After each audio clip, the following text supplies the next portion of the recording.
Turning back to one of our top stories, Capitol Police now considering charges against the man who sprayed Democratic Congresswoman Ilhan Omar with a liquid believed by police to be apple cider vinegar.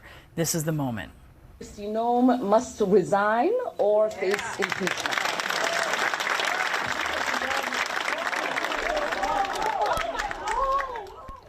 This incident happened at a town hall where Congresswoman Omar condemned actions by ICE agents in Minnesota.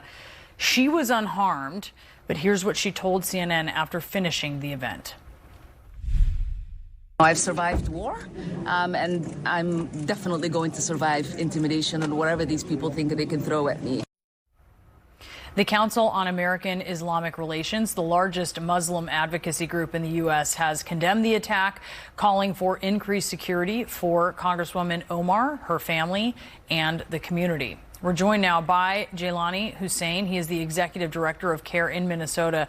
Jailani, thank you for being with us. You have said this attack did not happen in a vacuum. Explain what you mean. I think most Americans have been waking up to almost every single day since perhaps in November, where the president continuously has attacked and specifically singled out Congresswoman Omar in tweets after tweets after tweets, using demonizing, dehumanizing language, and almost making it inexcusable for people to target her. So that is why, unfortunately, it's not surprising and regrettably, for a president himself who has faced multiple attacks and failed assassination attempts against him, to continue to target her in this manner. Sadly to say, this was unfortunately expected, and I'm glad that this incident is not what it could have turned out to be. But we are calling for additional security, and we are calling for the president to take responsibility for his behavior that continuously targets Democrats, including the Congresswoman. Law enforcement has not mentioned a motive at this point. We are still waiting for some of that information. But the president's words about Ilhan Omar go back years, right? Certainly before November. He's not taking any responsibility for his words about her. He actually told ABC News, quote, "She probably had herself sprayed knowing her."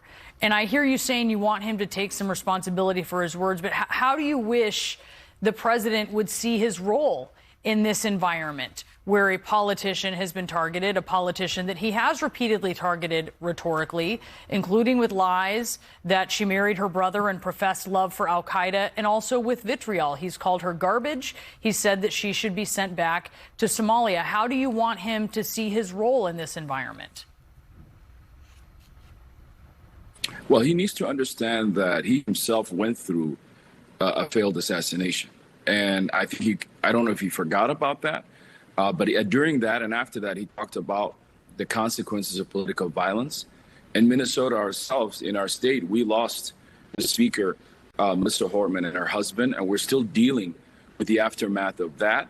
And this unfair targeting of Congresswoman Omar and particularly the Somali American community has been now, you're right, it's been going on for a long time, including the first Trump administration. But since November, it has been something we have not seen ever happening to a community where every single tweet or every single Truth Social post has some false and targeting of our community. We have seen the consequences of that when videographers and bloggers are coming to our town with almost disgust and almost targeting our community. And we are bracing ourselves in this moment because we know political violence is something that has happened and continues to happen in this country. So I don't know where the president and those who obviously are advising him are telling him. We know they have lied about everything. They've lied about the murder of Renee Good. They've lied about the murder of Alex Preddy. And I think the Americans are waking up to this moment to realize these lies have significant consequences, and they have to be held up too. And so we're not asking just I know the president may not necessarily respond the way we want to, but we need other leaders across the country to condemn this, including Republican leadership from the state of Minnesota, who have also egged on Trump's attack against a congresswoman and the Somali American community. And there is consequences to this type of behavior. As we learn more about this incident, no one is surprised at the fact that the congresswoman is under threat, her family and her community. I want to ask you about the community, because we have heard fears previously from local elected leaders about people feeling that they need to carry their papers to prove their citizenship. And there has been a change here of the leadership on the ground. Gregory Bovino of CBP is out. Tom Homan, the border czar, is in. This appears to be an effort by the administration to bring down the temperature. Have you been hearing from people that they're seeing a shift in the conditions on the ground?